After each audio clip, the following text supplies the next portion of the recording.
Day 5 update. I didn't post a video yesterday because the video challenges were not acceptable to me. I mean, they were both about costumes. Both the video and the Instagram challenge were about costume play, and I just didn't have an opportunity to do costumes yesterday. I guess I could have thought about it and figured out some like creative way of making a costume out of things that I have in my backpack. I just skipped yesterday's challenge. I did do some reading. So far I've finished 2 books for the readathon, which is way behind my schedule.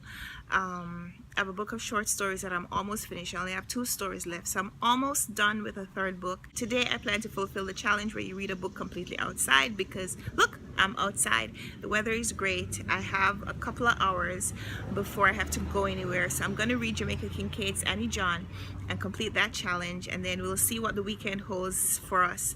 I chose Annie John by Jamaica Kincaid. It is a pretty short read, and I am outside, and I plan to just read this book in one sitting. Reading Annie John by Jamaica Kincaid, and it is told in chapters that are kind of reflections on her childhood, and her writing style is humorous to me but also very reflective, because I grew up in a very similar way in a small town in the West Indies. So Jamaica Kincaid is one of my favorite authors because she writes so simply and freely about her experiences, about her reflections, that even though she grew up in another country, they are familiar to me, and I can see my childhood being written about right here. So I'm going to read now the 2nd chapter. And it is a coming-of-age story, but this chapter is about this young girl as she's growing up and her relationship with her mother is changing. So first she describes how her mother treated her as a baby, how she kept everything from her infancy and her childhood in a trunk, and frequently they would go through it and revisit the years, and her mother would kiss her and hug her at every opportunity, at every chance that she got.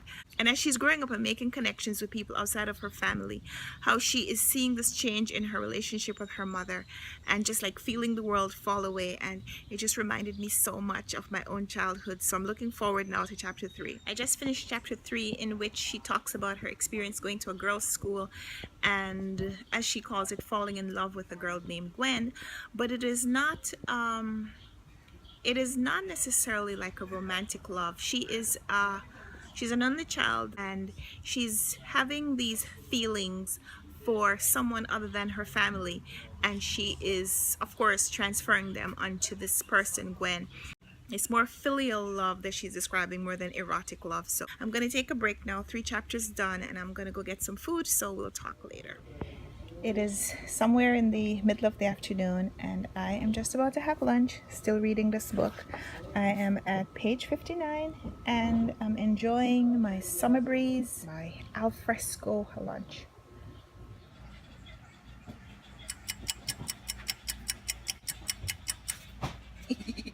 Challenge complete. I read a book completely outdoors.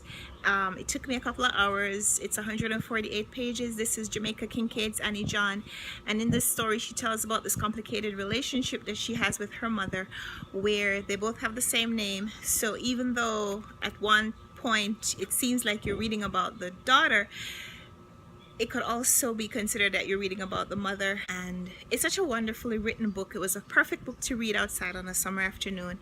So challenge complete. Today's video challenge is to choose a book from your Booktube-A-Thon TBR that deals with any theme or any topic, and to imagine that you are going to teach a class that explores that theme, and choose 5 books that would be on the reading list for that class.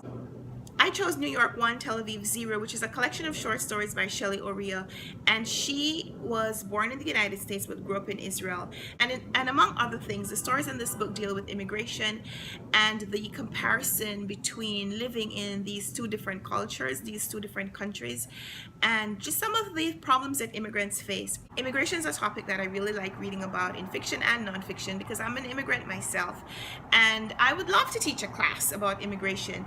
I have We Need New Names by Novella Bulawayo, which follows a girl who grew up in Zimbabwe and has been adopted kind of by a family member and taken to Middle America, and is about the struggle that she has as she has to break off relationships with her family members and her friends back in Zimbabwe.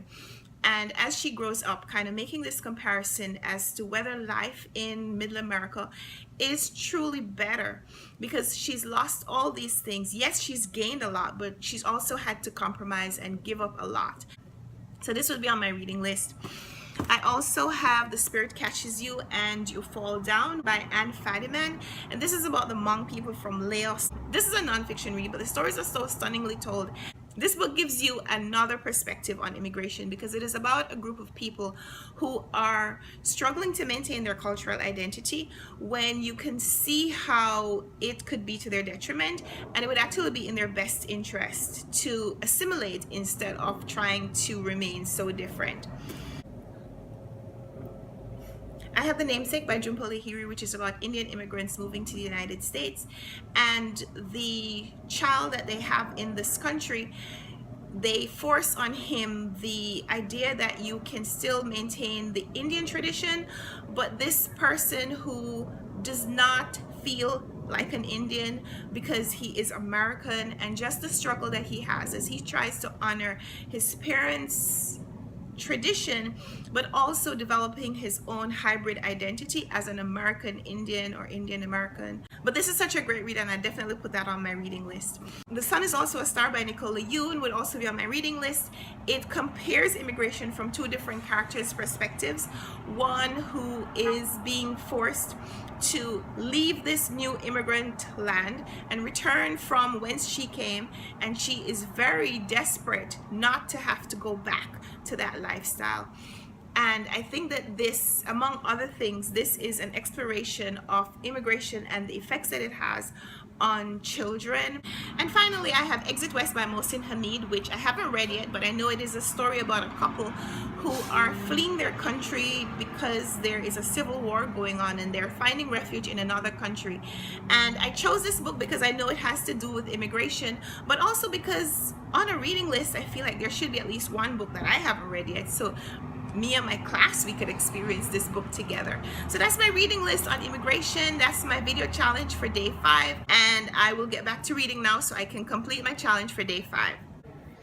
So it's the end of day 5, and I have completed 4 books. I read this one, which completes the challenge of read a book in a day. This is the book that I bought because of the cover. This is a book that has a character that is different from you. This is a book that I read completely outside. No. And I also met the challenge of book that has a person on the cover. This meets it. This also meets it. So right now I still have 2 challenges that I haven't completed. I haven't done a hyped book or a book that I haven't read 7 books. I haven't done a hyped book. And yeah, so that's where I am at the end of day 5. 4 books completed, and I'm still hoping to finish all 7 books within 7 days. See you tomorrow, BookTube.